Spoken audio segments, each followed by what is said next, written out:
Okay, thank you very much. I appreciate everybody being here, cabinet meeting.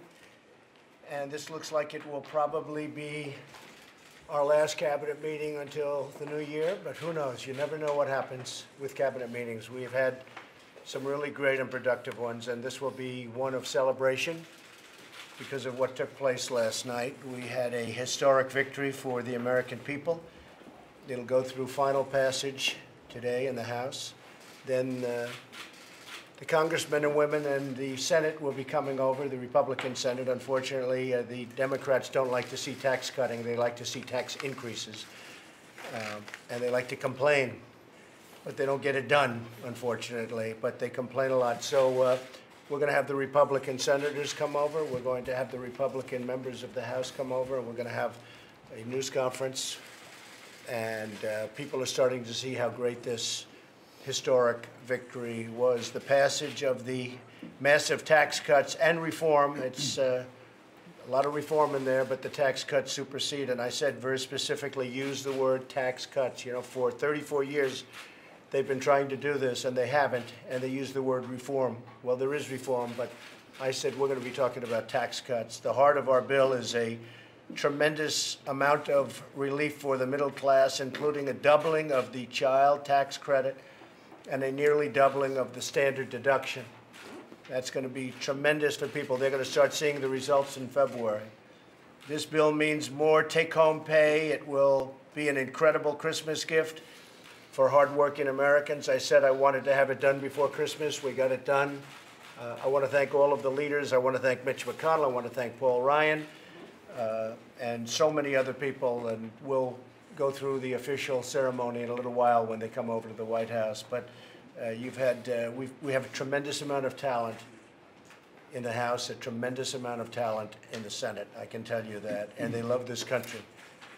The bill also includes a new family tax credit for dependents. It makes the vast majority of family farms and small businesses exempt from the estate tax. The estate tax was killing the farmers. They were forced to sell farms at bargain basement prices. They don't have to do that anymore. And it brings overseas corporate profits back to the United States. Our plan also lowers the tax on American business from 35% all the way down to 21%. That's probably the biggest factor in this plan. We become competitive all over the world. Our companies won't be leaving our country any longer because our tax burden is so high, because now we're down toward the lower end of the spectrum as opposed to being the highest. We were the highest. And it's really, above all else, it's a jobs bill, because these corporations that are already coming into the country, but they're going to start pouring into the country, it's about jobs, and they're going to build some really great companies and a lot of jobs. We've already created over 2 million jobs since the election.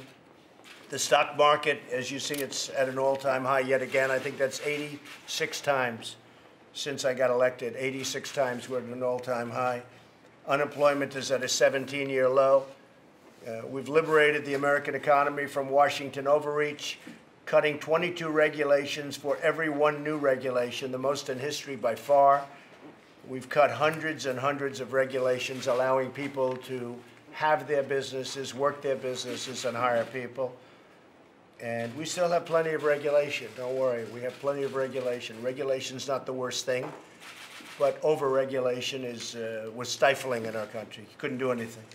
We've unleashed U.S. military might on ISIS, and today the coalition to defeat ISIS has recaptured nearly 100% of the territory once held by the terrorists in Iraq and Syria. We're close to 100%. We'll be finished pretty soon with the ISIS situation in those two countries. And we're making it very difficult for them to come here, believe me. We're fighting that very hard, Homeland Security and our great military. We're restoring immigration enforcement at levels that our country has never seen before, and taking the fight to the criminal gangs like MS-13, where we're decimating those animals. They're animals. What they do is horrible, horrible. And we're making the immigration system work for Americans, but we're cleaning out towns of those MS-13 gangsters. That's why we're calling on Congress to fund the border wall, which we're getting very close to. We're working on that. We have a great wall. We put up, as you know, 6 different varieties of wall. We want to be able to see through. We have a lot of help from the Border Patrol and from the ICE agents. We're getting their input on the wall because who knows better than them? But we want vision. We want to be able to see through who's on the other side of the wall. And we have some wonderful prototypes that have been put up. And I may be going there very shortly to look at them in their final form. And we'll be building the wall, and we'll be doing lots of other things. We will, very importantly, be funding and closing the loopholes that undermine our enforcement, and we will get rid of chain migration and the visa lottery program. We have a lottery program where we take in a lottery people from other countries. In some places, we are bringing in some very bad people. And through chain migration and through the lottery, the man that ran over people on the West Side Highway in Manhattan a month ago, 2 months ago, he came in through the visa lottery. We don't want this group of people anymore. People met him in the neighborhood. They all said he was horrible, nasty, mean, wouldn't talk to people. They could see it coming. They could actually see it coming. When they went back to his area where he lived, they could see it coming. They said, what's he doing here? Well, when we take people to the lottery, they're not putting their best people in the lottery. It's common sense. They're not saying, oh, let's take our best people and let's put them into the lottery so that we can send them over to the United States. No, they put their worst people into the lottery. And that's what we get in many cases.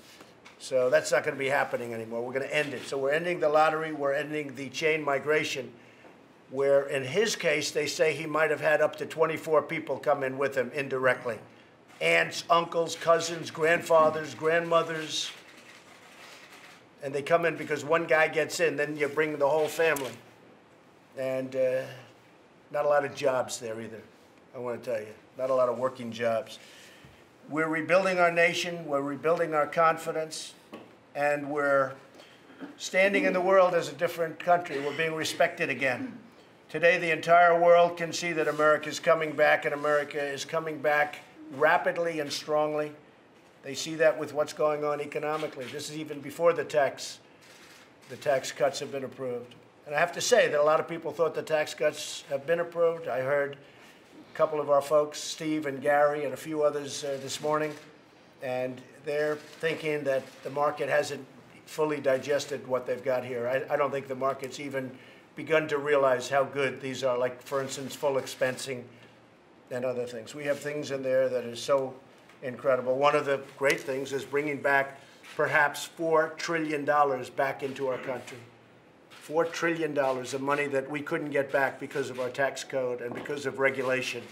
We were unable. That money now can flow back into our country and produce jobs and go into our companies where they want to spend it. They want to spend the money here. They weren't allowed to.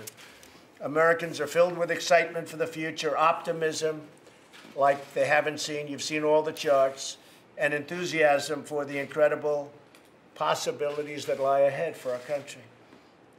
At this wonderful time, it's a blessed season. We have a blessed country. We're renewing our bonds of loyalty to each other and to this nation. This nation is a nation with tremendous spirit again. You see that. Housing confidence is the highest it's been in many years, just came out. Manufacturing, the highest level of confidence they've had since they started doing it many years ago. And business, it has the highest level of confidence. So we're doing a lot of things. So we'll be meeting again. The cabinet will be meeting again shortly. But we have done a job like no administration has done. We get the final passage, and we are waiting for that final passage. As you know, we do have to go through one more vote in the House, and that's being done virtually as we speak. So when that's done, you add all of that to what we've done in terms of regulatory, in terms of military. As you know, we're going $700 billion for military. We're rebuilding our military. We cannot have a weak military in this time and age. So we're rebuilding our military. But when you add it all up together, and then you add two things, the individual mandate is being repealed. When the individual mandate is being repealed, that means Obamacare is being repealed because they get their money from the individual mandate.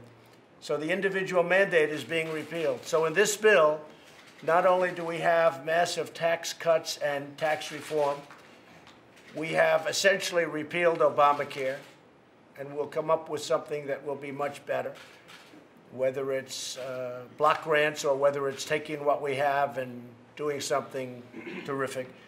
But Obamacare has been repealed in this bill. We didn't want to bring it up. I told people specifically, be quiet with the fake news media because I don't want them talking too much about it, because I didn't know how people would. But now that it's approved, I can say the individual mandate on health care where you had to pay not to have insurance. Okay, think of that one. You pay not to have insurance.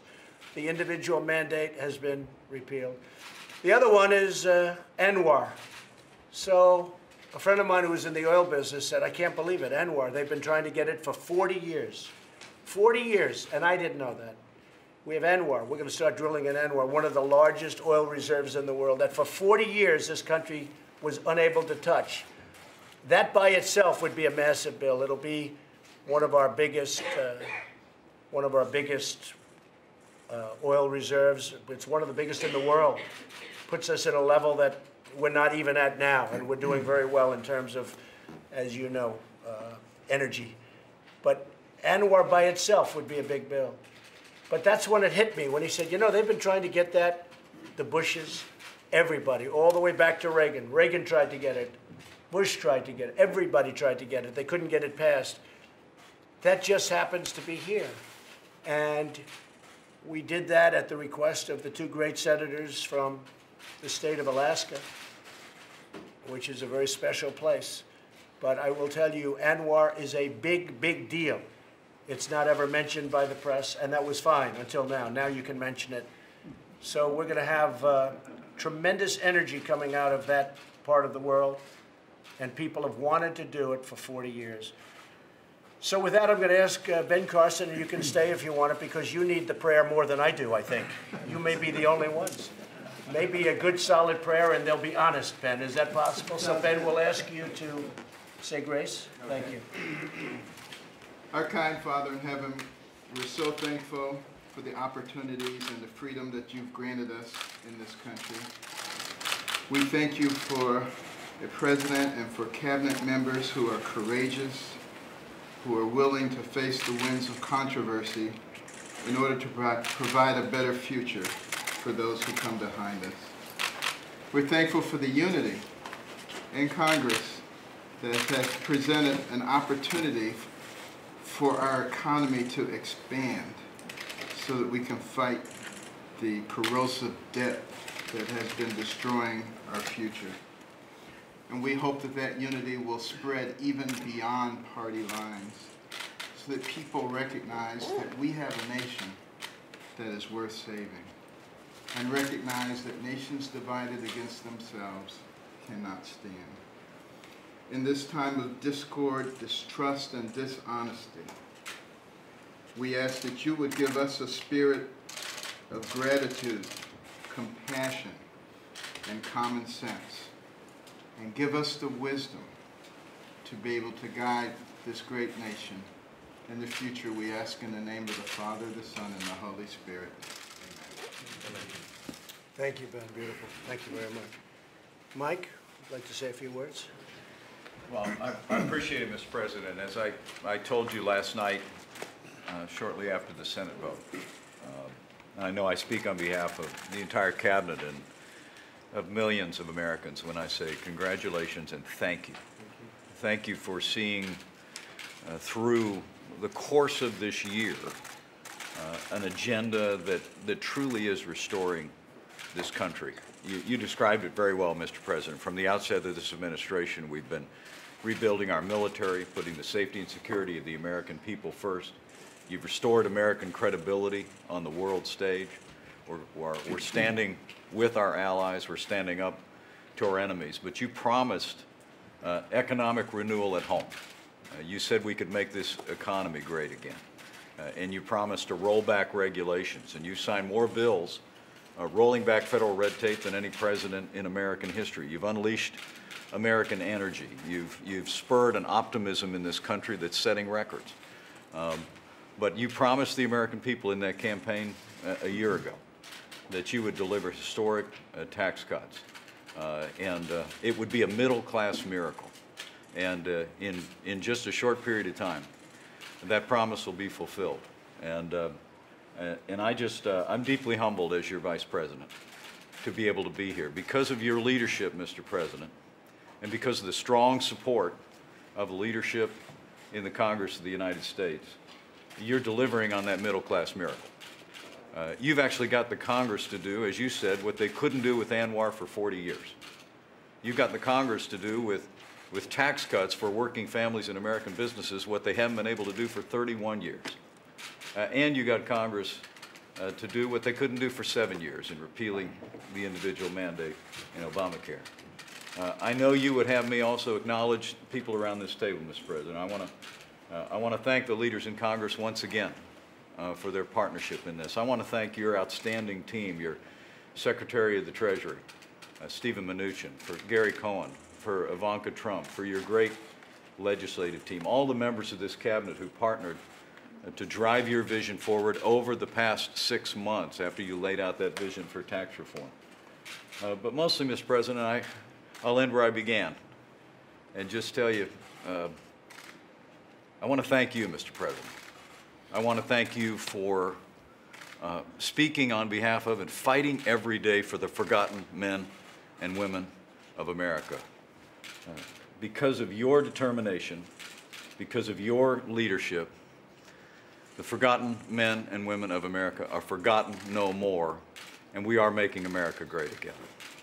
Thank you, Mr. President. God bless you. I appreciate that. Thank you very much. Well, I also want to thank all of the members of the cabinet, and I think we have a fantastic team. And next year, we're going to go on to really some amazing things. We're making ourselves very strong again, right, General? We are strong. He was not so happy that first week when I met him. He was saying it's really depleted. Well, we're building it up rapidly, and we'll be at a level like never before. But the members of the cabinet, you've been outstanding. I like the message that Nikki sent yesterday at the United Nations for all of these nations that take our money and then they vote against us at the Security Council, or they vote against us potentially at the Assembly. They take hundreds of millions of dollars and even billions of dollars, and then they vote against us. Well, we're watching those votes. Let them vote against us. We'll save a lot. We don't care. But this isn't like it used to be, where they could vote against you and then you pay them hundreds of millions of dollars and nobody knows what they're doing. So, Nikki, that was the right message that you and I agreed to be sent yesterday, and I've had a lot of good comment on it, believe me. People are tired of the United States. The people that live here are great citizens that love this country. They're tired of this country being taken advantage of, and we're not going to be taken advantage of any longer. Thank you very much. Thank you all very much. Thank you. Appreciate it. Mr. President, how will the tax plan cost you a fortune? How will the tax plan cost you a fortune, Mr. President? Thank you very much, everybody. Thank you. Thanks, everyone. Thank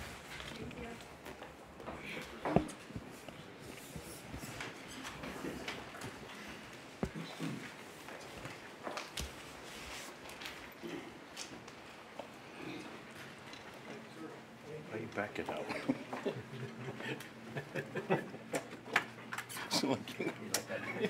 Backing out like.